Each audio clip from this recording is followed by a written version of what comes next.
இப்போ எந்த பாட்சாவும் பலிக்கலைங்க. எப்படியாவது மக்கள் மத்தியில் குறைக்கணும்னு பார்த்தாங்க, பெண் மத்தியில் ஆதரவு குறைக்கணும்னு பார்த்தாங்க, வரவிடாமல் கெடுக்கணும்னு பார்த்தாங்க. ஒரு விஷயம் நடக்கலை. விஜய்க்கு பிடிக்காதவர்களை வச்சு ஏகப்பட்ட சோசியல் மீடியாவில் உட்கார வச்சு ஃபேக் நியூஸ்.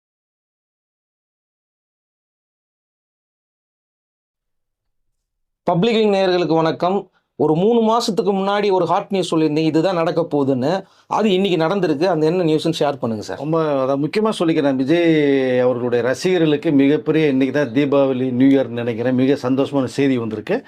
குறிப்பாக தமிழ்நாட்டு மக்களுக்கு கிட்டத்தட்ட 1,72,00,000 பேர் வாக்குகள் போட்டு முதலமைச்சர் உட்காந்துல அவர்கள் விரும்பினதே இந்த மாதிரி நல்ல செய்தியை கேட்க தான். நீங்கள் சொன்ன மாதிரி 3 மாதத்துக்கு முன்னாடி நம்ம சொல்லியிருக்கேன், நிறைய விஷயங்களை சொல்லியிருக்கேன்.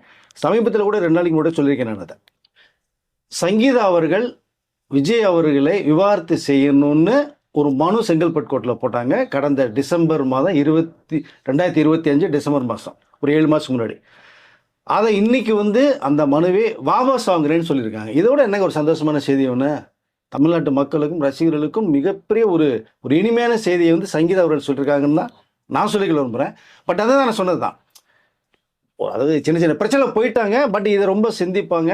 ஜேசன் சஞ்சய் அவர்களுடைய கடந்த ஒரு வாரத்துக்கு முன்னாடி இந்த இன்டர்வியூவில் நம்ம சொல்லியிருக்கோம். நம்ம அவர் தான் முதல்ல தேவையில்லாமல் பேசுனதுக்கு ஒரு ஆப்பு வச்சாருன்னு சொன்னோம். நம்ம 2வது ஆப்பு சங்கீதா அவர்களுக்கு வச்சுருக்காங்க. அவர்களுக்கு தேவையில்லாம் பேசுனவர்கள் வச்சுருக்காங்கன்னு நினைக்கிறேன். அதை பட் உண்மையிலே இது ரொம்ப வரவேற்கத்தக்க ஒரு விஷயமா நான் பார்க்குறேன். ஏன்னா சின்ன சின்ன விஷயங்கள் வரும், குடும்ப பிரச்சனை வரும், அதெல்லாம் கொஞ்சம் கேப் போட்டுட்டு கொஞ்சம் அமைதியாக இருந்தாங்கன்னா நாளடைவில் சிந்திக்கும் போது செயல்படும் போதெல்லாம் பார்த்தோம்னா நிறைய விஷயங்கள் நல்லது. ஸோ யோசனையில் வருன்றதை நிறைய சொல்லியிருந்தேன். அதை இன்றைக்கி அந்த ஒரு நல்ல செய்தியை சொல்லியிருக்காங்க. கிட்டத்தட்ட வீடியோ கான்ஃபரன்ஸ் மூலமாக ஒரு கிட்டத்தட்ட ஒரு 15 நிமிடங்களுக்கு மேலாக பேசியிருக்காங்க. பேசிட்டு இல்லை நான் கேட்ட விவாகரத்து மனு நான் வாபஸ் வாங்குறேன் அப்படின்னு தெளிவாக சொல்லிட்டாங்க.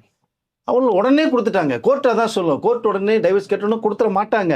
கொஞ்சம் கேப் விடுவாங்க, 2 பேரை பேச வைப்பாங்க, கவுன்சிலிங் கூப்பிடுவாங்க, என்ன பிரச்சனைன்னு கேட்பாங்க. குடும்பம்னு என்ன அவங்க ஒரு ஃபேமிலி மெம்பர் மாதிரி அவங்கள்ட்ட கூப்பிட்டு கவுன்சிலில் உட்காந்து டிஸ்கஷன் பண்ணுவாங்க. பட் அதுதான் நான் இதை பார்க்குறேன். உண்மையிலேயே நீதி அரசல் கடவுளுக்கு நிகரானவர்களுக்கு அது நிறைய சம்பவங்கள் வரும்போது இன்றைக்கும் அந்த செய்தியை பார்க்குறேன். உடனடியாக அந்த வாபஸை மனு தள்ளுபடி பண்ணிட்டு கொடுத்துட்டாங்க அவங்ககிட்ட.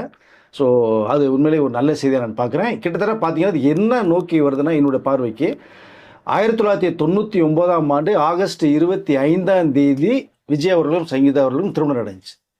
இன்றைக்கி ஆகஸ்ட்டு 7, வரக்கூடிய 25ஆம் தேதி அவர்களுடைய 27வது திருமண நாள். கூடிய சீக்கிரம் சங்கீதா அவர்கள் விஜயோட சேருவாங்க. ஜேசன் சஞ்சய், திவ்யா அவங்களோட ரொம்ப ஹாப்பியாக ஒரு லைஃப் போகும். இனிமேல் திருஷ்டி மாதிரி ஒரு சின்ன கல்லெறி கண்ணாடி உடஞ்ச மாதிரி திருஷ்டி பட்டுருச்சு. அதை நாளடைவில் சரியானு சொல்லியிருந்தேன். இதை தான் எல்லா பேரும் விரும்புனாங்க. நம்ம பேசுகிற கமெண்ட்ஸ் இதெல்லாம் பார்க்க போனோம்னா 2 பேரும் சேரணும், குடும்பமாக இருக்கணும், நல்லா இருக்கணும் நீங்கள் அப்படின்னு கோடான கோடி பேர் கமெண்ட்ஸில் கருத்துக்களை பதிவு பண்ணாங்கன்னா அவங்களுடைய பிரார்த்தனைகள் படிச்சுட்டு தான் நினைக்கிறாங்க. விஜய் அவருடைய ரசிகர்களுடைய பிரார்த்தனையும் தமிழ்நாட்டு மக்களுடைய பிரார்த்தனையும் தான் இந்த சங்கீதா மூலமாக நிறைய அவங்களும் பார்த்துருப்பாங்க கமெண்ட்ஸில்.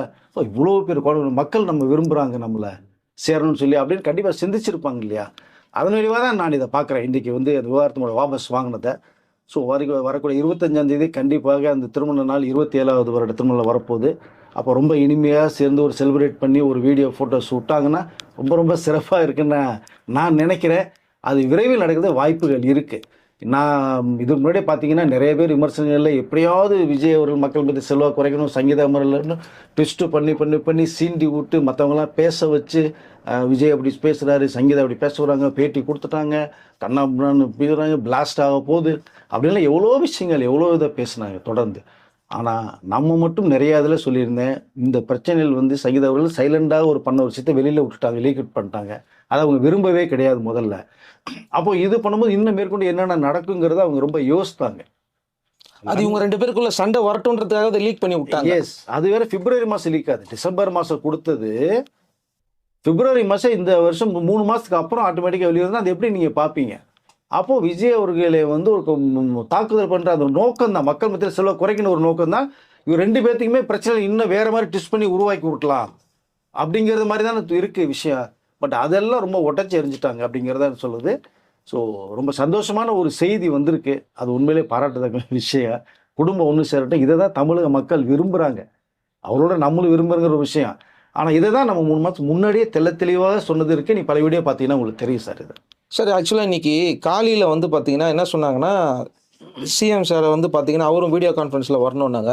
எஸ். அவர் என்ன சொன்னார்னா, இல்லை நான் இப்போ வந்து போயிட்டு இருக்கு சட்டமன்றம் கூட்டம் போயிட்டு இருக்கு அப்படின்னப்போ டைம் சேஞ்ச் பண்ணாங்க. இதுக்கப்புறம் என்ன நடந்தது ஆக்சுவலாக? காலையில் வர வேண்டியது தான் சட்டசபையில் வந்து முதலமைச்சர் சொல்லிட்டு அவருடைய வழக்கறிஞர்கள் வந்து போய் அங்கே இப்போ சட்டசபை கூட்டத்தொடர் பட்ஜெட் கூட்டத்தில் நடந்துட்டு இருக்கு அப்படிங்கிற விஷயத்த சொல்லி அவங்க நெக்ஸ்ட் ஒரு டேட் வந்து கொடுக்கறது மாதிரி வருது. அப்போ இங்கே தான் ஹைலைட் பாருங்க. அப்போ சங்கீதா அவர்கள் இல்லை இன்னைக்கே இந்த கேஸை விசாரிக்கணும்னு சொல்றாங்க. இப்போ அங்கே ஒரு ட்விஸ்ட் இருக்கு. அப்போ உடனே சரி மதியானம் தள்ளி வைக்கிறாங்க. அப்போ என்ன இருக்குன்னு பல பேர் அதுக்கு முன்னாடி அப்போ இன்னைக்கு சங்கீதா ஒரு முடிவோடு இருக்காங்க. நான் அவங்க எடுத்த முடிவு ஒரு நல்ல முடிவு எடுத்துறது மற்றவங்களுக்கு தெரியாது. ஆனால் இன்றைக்கி அது முடிக்கணும்னு முடிவு பண்ணிட்டாங்க சங்கீதா அவர்கள். இப்போ மதியானத்துக்கு மேலே வருது. அப்போது விஜய் அவர்கள் தரப்புலையும் பார்த்த போனோம்னா கிட்டத்தட்ட அவருடைய வழக்கறிஞர்களுக்கு எல்லா ரைட்ஸும் கொடுத்துருக்காங்க. பேச சொல்லி அது கான்ஃபரன்ஸ் மூலமாக எல்லாம் சொல்லும் போது தான் ஓகே மதியானத்து மேலே தள்ளப்பட வைக்கிறது. மதியானத்து மேலே வரும்போது பார்த்தோம்னா 15 நிமிடங்கள் வந்து நீதியரசர் சங்கீதா அவர்கள் பேசுகிறாங்க. பேசும்போது தான் இந்த செய்தி வருது. என்ன செய்தி வருது? நான் விவாகரத்து கேட்ட மனுவே வாபஸ் வாங்கிக்கிறேன்ற செய்தியை சொல்கிறாங்க. அதுக்கு தான் அவங்க இன்றைக்கே இதை வந்து கேஸை முடிக்கணும். அதுக்கு முன்னாடி பார்த்தோம்னா கேஸ் இன்றைக்கே முடிக்கணும்னு சங்கீதா அவர்கள் சொல்லிட்டாங்க. ஸோ இன்றைக்கி ஒரு முடிவு வரப்போகுது விஜய் அவர்கள்ட்ட அப்படிங்கிற அளவுக்குலாம் நிறைய பேச ஆரம்பிச்சிட்டாங்க. அதுக்குள்ள டீமே அது என்ன கொடுமை பாருங்களேன். கொஞ்சம் கேப் கிடைக்கும் போது சைக்கிள் கேப்பில் சிந்து பாடலாம் நினைச்சிட்டாங்க அதை. பட் அருமையான ஒரு முடிவு எடுத்திருக்காங்க சங்கீதா அவர். ஆனால் நம்மளுக்கு டிவி நியூஸ் வர்றதுக்கு முன்னாடி நம்மளுக்கு நியூஸ் கிடைச்சிச்சு இந்த மாதிரி சேர போகிறாங்கன்னு. ஆனால் நம்ம அதை கொஞ்சம் வெரிஃபிகேஷன் பண்ணுறதுக்கு டைம் எடுத்துக்கிச்சு. நான் உங்கள்கிட்ட சொன்னேன்ல சார் இந்த மாதிரி நியூஸ் வந்துகிட்டு இருக்கு சார் என்னப்போ எந்த டிவி சேனல்லாம் அது வரவே இல்லை. அதனால தான் கொஞ்சம் டைம். நம்ம தகவல் விசாரிக்கும் போது காலையிலே வந்ததுன்னா நம்ம காலையில் ஒரு வீடியோ போட்டிருந்துருக்கலாம். இது மதியானத்துக்கு இந்த கேஸ் தள்ளி வைக்க போகும்போது இப்போ மதியானம் வரைக்கும் என்ன தீர்ப்பு வரப்போகுது, என்ன சங்கீதா அவர்கள் சொல்ல போகிறாங்கன்ற ஒரு விஷயத்தை நம்ம தெரிஞ்சுட்டு தான் நேர்களுக்கு சொல்லணும்.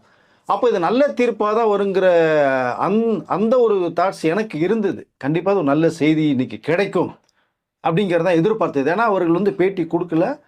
ஸோ இதுக்கப்புறமேல் எந்த விதமான பிரச்சனைகளும் எழுப்பல, ஒன்றும் செய்யலை, வேணான்னு வந்து அமைதியாக இருந்தாங்க. ஜேசன் சஞ்சய் அவர்கள் அப்பாவை பற்றின பேசின ஒரு விஷயம் வந்து ஹைலைட்டாக இருந்தது. அதை கூட சொல்லியிருந்தேன். ஜேசன் சஞ்சனுடைய குரல் தான் சங்கீதாவுடைய குரலாக இருக்குது அப்படிங்கிற விஷயம் சொல்லியிருக்கேன் நான். ஃபர்ஸ்ட் அவர் தான் ஓப்பன் பண்ணி விட்டாரு. எஸ். அப்போவே எல்லா பேரும் மிரண்டு போனாங்க. என்ன அது நம்ம வேற மாதிரி கொண்டு போகலன்னா அவன் பையன் ஜேசன் வேற மாதிரி கொண்டு போயிட்டார், கதையை திருப்பி விட்டாரு அப்படின்னு பார்த்தாங்க. இன்னைக்கு அந்த கதைக்கு ஒரு முற்றுப்புள்ளி வச்சுட்டாங்க சங்கீதா அவர்கள் இன்னைக்கு.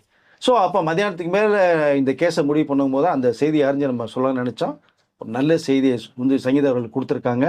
உண்மையிலேயே ரொம்ப தமிழக மக்களும் உங்களுடைய ரசிகர்களும் ரொம்ப கொண்டாடுறாங்க இன்னைக்கு செய்திக்கு. சார் அப்போ என்னென்னவோ நியூஸ் வந்தது சார், உள்ள என்னென்னமோ சொன்னாங்களா? அப்போ எல்லாம் இவ்வளோ நாளாக போட்ட வீடியோலாம் சார் அது வேணும்னே பண்ணுறதுங்க. நீங்கள் நீ பேசி விஜய் ஆடி சங்கீதா ஆடி ஜேசன் ஆடி பொண்ணு ஃபாரினில் படிச்சுட்டுருக்கு, அதை இழுத்து பேசுங்க.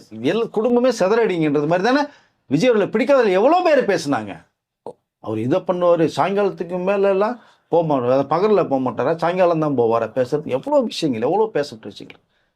அடின்னு அடிச்சு கிழிச்சு தொங்க விட்டாங்க. எல்லாத்துக்கும் வந்து ஒரு நல்ல நேரம்னு ஒன்று வரும். உங்களுக்கு எல்லாம் பார்த்துட்டு இருப்பாங்க. நீ கெட்டது ரொம்ப நாளைக்கு நிற்காதுங்க. ஸோ நடக்காது. போய் ரொம்ப நாள் பேசிட்டு. ஸோ இது வந்து நம்ம சொல்லும்போது சங்கீதர்கள் பேட்டி கொடுக்கவே இல்லை, ஜெயசன் கொடுக்கவே இல்லை அவங்க. ஆனால் கொடுப்பாங்க, அது பாசிட்டிவான ஒரு இன்டர்வியூவாக வரும் அப்படின்னு அது ஜெயசன் கொடுத்தார் ஒரு வாரத்துக்கு முன்னாடி. இன்னைக்கு இவர்கள் வந்து இந்த கேஸை வாபஸ் வாங்கிட்டாங்க. இதோட ஒரு நல்ல செய்தி என்ன வேணும்? ஸோ நான் சொல்லிக்கிறேன், நம்ம பப்ளிக் நேயர்கள் வந்து நிறைய பேர் லைக் பண்ணாங்க. குடும்பம் ஒன்று சேரணும். வெளிநாட்டிலேருந்து ஃபோன் கால்லாம் எவ்வளோ கால் வந்தது எனக்கு. சார் நீங்கள் சொன்ன மாதிரி நடக்கணும் சார், குடும்பம் ஒன்று சேரணும் சார். ஏன்னா நம்ம வந்து பார்த்தோம், விஜய் அவர்களோடலாம் நம்ம பழகிருக்கோம், பார்த்துருக்கோம். அந்த மேரேஜிலலாம் நம்ம வந்து செய்திகளை சேரித்து போட்டிருக்கும் போது ஏதோ ஒரு சின்ன சின்ன விஷயங்களை பிரிஞ்சு போய் சேர்ந்துருவாங்கன்ற நம்பிக்கை எனக்கு இருந்தது. இன்றைக்கி அதற்கு முன்னோட்டமாக முதல் செய்தியாக அந்த வாபஸ் வாங்கியிருக்காங்க. விரைவில் ஒன்று சேர்ந்து அவங்க நல்லபடியாக பழையபடியாக ஹாப்பியாகி எப்படி ஆடியோ லான்ச்சுக்கெலாம் வருவாங்களோ அது மாதிரி இந்த சிக்மா ஆடியோ லான்ச்சு ஒரு சர்ப்ரைஸ் இருக்குன்னு வேறு சொல்லியிருக்கேன் நான். அந்த சர்ப்ரைஸ் நடந்தால் இன்னும் சிறப்பாக தான் இருக்குன்னு நினைக்கிறேன் நான். இதற்கு மேற்பட்டு வரக்கூடிய விஷயங்கள் கண்டிப்பாக நல்ல செய்திகளாக வரும் தான் நான் சொல்லிக்கல விரும்புகிறேன் சார். இதில் என்னென்னா இவங்க 2 பேர் சேர்ந்து ஒரு ஹியரிங் கூட அட்டன் பண்ணல. எஸ். ஆனால் விவாகரத்தை இவங்க வாங்கி கொடுத்துட்டாங்க. அதில் தானே முனைமூச்சாக இருந்தாங்க. உங்களுக்கு எப்படியாவது பிரிச்சிருவோம், அதுதான் முக்கிய குறிக்கோளாக இருந்துச்சு. எல்லாருடைய குறிக்கோளும் அதுதான். வீடியோ கான்ஃபரன்ஸ் நடக்கும் போதே எப்படியாவது ஒரு வாரம் இன்னைக்கு கேஸ் வருது. ஏன்னா இன்னைக்கு காலையில் வருதுங்கிறது நேற்றே செய்தி வந்தாச்சு இல்லையா? நேற்றுலேருந்து அது ஸ்டார்ட் பண்ணி ஆரம்பிச்சிட்டாங்க. ஸோ 3வது முறையாக வருது. அப்போ இதுக்கு ஒரு முடிவு கட்டணும். கண்டிப்பாக இதுக்கு ஒரு ரிசல்ட் வந்துடும். கூடிய சீக்கிரம் நல்ல செய்தி வருங்கிற விஷயத்த நான் சொல்லியிருந்தேன். நான் இல்லை இவர் வந்து டிவோர்ஸ் கொடுக்குற ஐடியாவாக இருந்ததுன்னா அவங்க ஃபர்ஸ்ட் டைம் சொல்லும் போதே சரி போங்கன்னு சொல்லி கொடுத்துருக்கலாமே. நம்ம அப்போ கிளியராக சொன்னோம் இவர் கொடுக்க மாட்டார் அப்படிங்கிறத ஃபர்ஸ்ட் டைம் நம்ம தான் ரிவீல் பண்ணணும்னு நினைக்கிறேன் ஆக்சுவலாக. சார் அதில் வந்து அவர் விருப்பம் கிடையாதுங்க. அவர் என்ன சொன்னார், என்னுடைய குடும்ப விஷயம் நீங்கள் ஃபீல் பண்ணுறதை நான் அக்செப்ட் பண்ணிக்கிறேன், பட் ரொம்ப வேண்டாம், நான் என்னோட ஃபீல் நான் பார்த்துக்கிறேன், என்னுடைய பிரச்சனை நான் பார்த்துக்கிறேன் தெளிவாக சொன்னார். மகளிர் தினத்துக்கு அன்னைக்கு சொன்னார். அவர் நினச்சிருந்தாருன்னா சரி அவங்க தானே கேட்டாங்க சரின்ட்டு ஈஸியாக போயிருப்பார்ல. அதுதான் நான் போகல அவரு, அதுக்குள்ளே போக விரும்பலை அவர். முதல்ல அவருக்கு தெரியும் சின்ன சின்ன பிரச்சனையில் வரும், சண்டையில் வரும், ஏதோ கொளுத்தி போட்டுருவாங்க மற்றவங்க, இங்கே இருக்காரு இங்கே இருக்காரு பேசுகிறாங்க பழகுறாங்க அப்படின்னு. நீங்கள் வந்து சங்கீதா அவர்கள் வந்து ஹவுஸ் ஒய்ஃப் இல்லையா, வெளியில் ரொம்ப ட்ராவல் பண்ண மாட்டாங்க, முக்கியமான அவங்களுடைய ஃப்ரெண்டு வீட்டுக்கு மட்டும் போயிட்டு வராங்க. பசங்க படிப்பு ரொம்ப முக்கியம், அதான் ஜேசன் சொன்னார். நான் ஒரு தடவை சினிமாவுக்கு தெரியாதனமாக போயிட்டு வந்ததுக்கே அம்மா போட்டு என்ன காலேஜ் எடுத்துட்டாங்கன்னு சொன்னார். நைட்டு கார் எடுத்துன்னு போயிட்டாரு சொல்ல மறுநாள் காலைல வந்தது சொன்னார். எங்கே போயிட்டு என் பண்ணு அவ்வளோ டென்ஷன் பண்ணிட்டாங்க, அடிக்காத குறை தான் அம்மா. அப்போ பசங்க தான் உலகம் நினச்சிட்டு இருந்தாங்க. அப்போது இது முக்கியம்னு கருதப்பட்டாது. அதனால் அப்படி நினச்சிருந்தாங்க அப்படின்னா அது வந்து தேவையில்லாமல் சில பேர் போட்டு சங்கீதா அவர்களில் ட்விஸ்ட் பண்ணது தான் நிறைய விஷயங்கள். பேசி பேசி எல்லா நியூஸ்லயுமே வந்தது சங்கீதா இப்படி பண்ணக்கூடிய ஆட்கள் கிடையாது. இப்போ நான் கோவமா இருக்கேன் அப்படின்னா என் பின்னாடி வந்து சில பேர் ஒன்றுக்கு ரெண்டா சொல்லி அதை வேற மாதிரி மடம் மாற்றி, அதாவது எரியிற விளக்குல வந்து இன்னும் எண்ணெயை ஊற்றி குபுக்குன்னு எரிய விடுறதாங்க. அது நிறைய நியூஸ் வந்தது சார். ஆக்சுவலாக அப்பவே நிறைய நியூஸ் வந்தது இதை பற்றி பேசினாங்க. 2 பேரும் விரும்பி லவ் பண்ணி கல்யாணம் பண்ணிக்கிட்டவங்க விஜய் அவர்கள் சங்கீதா அவர்களும். அழகான 2 பசங்க, ரொம்ப ரொம்ப பிரில்லியண்டாக இருக்கு. அப்படி ஜேசன் செஞ்சாலும் எவ்வளோ மெச்சூரிட்டியான ஸ்பீச் பார்த்தீங்களே நீங்கள். ஜனநாயகன் படம் எடுத்ததே நான் திரும்பி சொல்லிக்கிறேன், அம்மா அப்பா புள்ள அந்த பாண்டிங் நல்லா இருக்கணும், அந்த படமே எடுத்தார். தன்னுடைய இறுதி படம் பேசக்கூடிய படமாக இருக்குன்னு சொல்லி பொண்ணு மேலே அவ்வளோ பிரியம், சங்கீதா மேலேயும் அவ்வளோ பிரியம். நீங்கள் இல்லைன்னா சங்கீதா அவர்கள் கேட்கும் போதே சரி ஓகே நீ தானப்பா விருப்பப்பட்டு கேட்குறேன்னு சொல்லி டக்குன்னு ஃபேமிலியில் கழித்து போட்டு டைவர்ஸ் கொடுத்து போகிறதுக்கு எவ்வளோ நேரம் இருக்கு அவருக்கு? இல்லைன்னா அவர் ஜெயிச்சதுக்கு அப்புறமா கூட கொடுத்துருக்கலாம். அது விரும்பலைங்க அவரு. இல்லை நான் சொல்கிறேன், மற்றவங்க சொன்ன மாதிரி இல்லைப்பா அவர் அரசியலுக்காக கொடுக்கல அப்படின்னு எடுத்துக்கினா கூட இதை ஜெயிச்சிட்டார்ல இப்போ கூட கொடுத்துருக்கலாமே. கண்டிப்பாக அதான் சொல்லலையா, அவர் விரும்பலைங்க. குடும்பம்னா அப்படி தாங்க இருக்கு. அவர் தெரியாதா, நம்ம தமிழ்நாட்டு மக்களுக்கு தெரியாது. அவங்க தான் சொல்கிறாங்க குடும்பம் அவர் பிரச்சனை பார்த்துக்குவார், அதையே நீ பேசுகிற. இப்போ நல்லா முதலமைச்சரை வந்து எவ்வளோ விஷயங்கள் நாட்டுக்கு அவங்களுக்கு பண்ணிட்டு இருக்காருன்னு தான் சொல்கிறாங்க அதை. ஸோ இப்படிப்பட்ட தமிழக முதலமைச்சராக வரும்போது செய்யும் போது அவருக்குள்ள அந்த தமிழ் மக்களுடைய ஆரவாரம் இங்கே இருக்கிற ஒரு பார்க்கும்போது இதெல்லாம் வந்து பார்க்கறதுக்கு ஒரு கொடுப்பனை வேணுங்க வீட்டில் எல்லாருக்குமே. அவங்க வீட்டில் எஸ்சிஎஸ்சியும் அவங்க அம்மாவும் இதை தொடர்ந்து ஒரு மாதிரி ரிப்பீட்டடாக சொல்லிக்கிட்டே இருந்தாங்க சார். இல்லைங்க இந்த நியூஸ்லாம் நீங்கள் நம்பாதீங்க, உங்களுக்கு தெரியுமா. ஒரு தடவை எஸ்சிஎஸ்சி வந்து கோபமாக ஒரு பேட்டி கொடுத்துருந்தா ஞாபகம் இருக்குதுங்களா? ஃபர்ஸ்ட் டைம் இந்த எப்போனா பார்த்தீங்கன்னா அதான் ஃபர்ஸ்ட் பேட்டின்னு நினைக்கிறேன். இவர் வந்து பொலிட்டிக்கலாக உள்ளே வந்ததுக்கு அப்புறமா சொன்னார், உங்கள் மனசில் வந்து நினச்சிக்கிறதெல்லாம் பேசாதீங்க, நீங்கள் நேரில் இருந்து பார்த்தீங்களான்னு கோவமாக கொடுத்தாங்க. அப்போ வந்து இவர் அப்பா பையனுக்கு தானே சப்போர்ட் பண்ணி பேசுவாருன்னாரு. இப்போ எஸ்சிசி பேசுனா நடந்து பையனுக்கு சப்போர்ட் பண்ணாமல் யாரும் சப்போர்ட் பண்ணுவாங்க? ஒரு அப்பா அம்மா. அதானங்க நிஜம், அது உண்மை தானேங்க. ஏதோ பிரச்சனை வந்துட்டீங்க, அது சேர்த்து வைக்கிறத பேரண்ட்ஸ் எல்லாமே ஒன்று சேருவாங்க. அதுதான் எஸ்ஏஎஸ் அவர்களும் சோபா அவர்களும் அவ்வளோ முயற்சி பண்ணினதே. சங்கீதா அவர்களுடைய அங்கே பேரண்ட்ஸும் அதுதான் முயற்சி பண்ணாங்க. பட் அது இப்போ கிட்டத்தட்ட நல்ல விஷயமா நடந்திருக்குன்னு நினைக்கிறேன். இதுக்குள்ள ஒரு பொலிட்டிக்கல் ரீசன் இருக்குதுன்றதை நம்ம 4 மாதத்துக்கு முன்னாடி சொல்லியிருந்தோம். கண்டிப்பாக அழுத்தம் இருக்குன்னு தான் சொல்லியிருந்தோம். நம்ம இது எல்லாத்தையும் பார்ப்பாங்கல்ல, அவங்க பார்த்துட்டு தானே இருப்பாங்க. அவங்க பொலிட்டிக்கலுக்குள்ள வரும்போதே சில சலசலப்பு ஏற்பட்டது, அந்த நியூஸும் சொல்லியிருந்தோம்ல. சொல்ல நம்ம வந்து ஒட்டுமொத்தமாக விஜய் அவர்களே அரசியல் ரீதியாக வெடிக்கிறது, குடும்பத்திலிருந்தும் பிரிக்கணும், அது குடும்பத்திலேயே பார்க்காதோட நாட்டுக்கு என்ன பார்க்க போறோம் தான் நிறைய பேர் பேசினாங்க. அதுதான் சொன்னார், என் குடும்பத்தை நான் பார்த்துக்கிறேன், எனக்கு பார்க்க தெரியும்னார். ஸோ அதெல்லாம் தாண்டி கடந்து தான் வந்தார். மக்கள் அதெல்லாம் புரிஞ்சாங்க, மக்களுக்கும் தெரியும். அது முதல்ல இவங்களுடைய எந்த பாட்சாவும் பலிக்கலைங்க. எப்படியாவது மக்கள் மத்தியில் குறைக்கணும்னு பார்த்தாங்க, பெண் மத்தியில் ஆதரவு குறைக்கணும்னு பார்த்தாங்க, வரவிடாமல் கெடுதணும்னு பார்த்தாங்க. ஒரு விஷயம் நடக்கலை. விஜய்க்கு பிடிக்காதவர்களை வச்சு ஏகப்பட்ட சோசியல் மீடியாவில் உட்கார வச்சு ஃபேக் நியூஸாக கொடுத்து ஃபேக் நியூஸாக கொடுத்து அடின்னு அடிக்க வச்சாங்க. சங்கீதா கடந்து போயிட்டாங்க. சங்கீதா விஷயத்தை கையில் எடுக்க காரணமே பெண்கள் ஓட்டு ஒன்று கூட போயிடக்கூடாதுங்கிற ரீசன் தானே தவிர அவங்க மேலே அக்கறை கிடையாது. அது நிறைய பேருக்கு தெரியவே தெரியாது. 100% அவங்க மேலே அக்கறையே கிடையாது. கண்டிப்பாக தன் மனைவி மேலே அக்கறை இல்லாத ஒருத்தர் பார்க்காத செய்வது எப்படி தமிழ்நாட்டு மக்களை பார்க்க போகிறார், பெண்களை பார்க்க போகிறார், பாதுகாப்பு தர போகிறான்னு தானே பேசுனாங்க. ஒட்டுமொத்தம் ஒரே வார்த்தை நான் பார்த்துக்கிறேன் ஃபேமிலின்னு சொல்லி முடிச்சார்ல. இது வரைக்கும் எதாக இருந்தாலும் வீட்டுக்கு தானே போகிறாரு. பார்த்தா ஆஃபீஸ் இருக்குது இல்லையா, பனையூர் வந்து கட்சி ஆஃபீஸ் இருக்குது, பட்டையனபாத்தில் அவருக்கு ஃப்ளோரில் ஆஃபீஸ் இருக்குது, அதை படுத்து தூங்கலாம்ல. நேரம் இன்னும் வீட்டுக்கு தானே போகிறாரு. அல்ல எல்லாமே சரியாயிடுச்சு. ரொம்ப சந்தோஷமான செய்தி. அவர்கள் தமிழ்நாட்டு மக்களுக்கும் விஜயோடைய ரசிகர்களுக்கும் சங்கீதா அவர்கள் இன்னைக்கு கொடுத்துருக்காங்க. அதுதான் மதியானம் ஆனால் கூட இன்னைக்கே தான் வழக்கம் முடிக்கணும்னு முடிவு எடுத்திருக்காங்க. அப்படிங்கும்போது அது இன்றைக்கே அதுக்கு முற்றுப்புள்ளி வச்சணும்னு முடிவு பண்ண ஒரு விஷயமா தான் நான் பார்க்குறேன். ஒரு நல்ல செய்தியை வந்து சங்கீதா அவர்கள் கொடுத்துருக்காங்க, செஞ்சுருக்காங்கன்னு தான் சொல்லிக்கலாம் சார். அவங்க ஜேசன் ஒரு வார்த்தை சொன்னார், நான் வந்து வெளிநாட்டில் படிக்கும்போது என் சிஸ்டர் இங்கே படிச்சுக்கிட்டு இருந்தாங்க, இப்போ நான் படிச்சுட்டு வந்து பார்த்தீங்கன்னா இங்கே வந்துட்டேன் நான். அவங்க அங்கே படிக்கிறேன், நான் என்னுடைய ஒர்க்குக்காக நான் இங்கே வந்துட்டேன், இப்போ அவங்க படிக்க போயிட்டாங்கன்ற அந்த ஒரு ரீசன் அவர் வாண்டடாக சொன்ன மாதிரி இருந்தது நிறைய பேருக்கு. புரிஞ்சுக்கோங்க. அதுதான் அதான் சொன்னேன், மெச்சூரிட்டியான ஒரு ஸ்பீச் வந்து ஜேசனோட பார்க்க முடிஞ்சு நம்ம சொன்னோம். நம்ம அதை சிக்மா படம்னா படத்தை பற்றி மட்டும் நீங்கள் பேசிட்டு போயிருக்கலாம். எவ்வளோ விஷயங்கள் உள் அழுத்தம் கூட பேசினங்கிறது நமக்கு தெரிய வரும். இன்டெரக்டாக தமிழ்நாட்டு மக்கள் அப்பா விஜய் அவர்களுக்கு வரலாற்று சிறப்புமிக்க வெற்றியை கொடுத்துருக்காங்கன்னு சொல்லியிருக்காரு. அந்த பொறுப்பு அவருக்கு மட்டும் இல்லை, எங்களுக்கும் இருக்குன்னு சொல்லியிருக்காரு. அவருடைய வேலை இப்போ தெரிஞ்சதில்லை இன்னைக்கு. இப்போ அந்த பொறுப்பு சங்கீதா அவர்களுக்கும் இருக்கு இல்லையா? அதை வந்து அதுதான் எல்லாத்தையுமே புரிஞ்சுக்கிட்டாங்க. அந்த பொறுப்பு இருக்கிறதுனால தான் அவங்க வந்து கொடுத்த அந்த விவகாரத்து மனுவை வந்து இன்றைக்கி வாபஸ் வாங்கியிருக்காங்க. அப்படிங்கிறது தமிழ்நாட்டு மக்கள் ரொம்ப சந்தோஷப்படுற தகவல் வருது. இந்த செய்தியை மதியானம் கூட எல்லாத்தையும் கேட்கும்போது கூட தகவல் வந்து சொன்னாங்க, இதுதான் நாங்கள் எதிர்பார்த்தோம், நீங்களும் அதுதான் நிறைய வீடியோ சொல்லியிருந்தீங்க, குடும்பம் ஒன்று சேரணும்னு சொல்லி அந்த செய்தி சொல்லியிருக்கும் போது ரொம்ப சந்தோஷமா இருக்குது அப்படின்னு சொல்கிறாங்க. நம்ம சொன்னப்பெல்லாம் வந்து பார்த்தீங்கன்னா இதெல்லாம் ஒரு நியூஸா அப்படின்னாங்க நிறைய பேர். நம்ம எத்தனை முறை சொல்லிட்டு இருந்தோம், இல்லைங்க அவர் கொடுக்க மாட்டார் விவாகரத்து, புரியுதுங்களா? கொடுத்தா அவர் வந்து கொடுத்துட்டோம் அப்படின்னு இருக்கலாம், இல்லை அவர் கொடுக்க விருப்பம் இல்லை அப்படிங்கிறத நம்ம திரும்ப திரும்ப நான் இதை பதிவு பண்ணுறேன். நம்ம வேணா போய் பார்க்க சொல்லுங்கள், பழைய வீடியோஸ் எல்லாம் இருக்கு, அதில் ரொம்ப தெளிவாக சொல்லியிருந்தோம். ஒரு ஹாப்பி நியூஸும் ஒன்று வரப்போகுதுன்றத சொல்லியிருந்தோம்ல, விரைவில் வரப்போகுது. இப்போ போன வாரம் கூட சொல்லியிருக்கேன், நான் ஒரு வீடியோவில் சொல்லியிருக்கேன், 4 நாளைக்கு முன்னாடி. ஆமாம், ஒரு சர்ப்ரைஸ் காத்துக்கிட்டு இருக்குன்னு சொல்லியிருக்கேன் நான் ஒரு 4 நாளைக்கு முன்னாடி. அந்த வீடியோட எடுத்து பாருங்க, அந்த சர்ப்ரைஸ் இன்னைக்கு வந்திருக்கு. விரைவில் இன்னொரு சர்ப்ரைஸும் காத்துக்கிட்டு இருக்கு, வெயிட் பண்ணுங்க. அந்த நல்ல செய்தி கூடிய சீக்கிரம் வரப்போகுது, அதையும் நான் உங்கள்கிட்ட நேரடியாக பகிர்ந்துக்கிறேன். சார் இப்போ இணையதளத்தில் நீங்கள் போய் செக் பண்ணுங்க, ட்ரெண்டிங்கில் வந்துருச்சு. எஸ், வரதானே செய்யும், பெரிய சென்சேஷனல் நியூஸ் இல்லைங்க அது, வராம எப்படிங்க இருங்க. அது வந்து பேசுகிறதே கிடையாது, அமைதியாக இருக்காருன்றாங்க.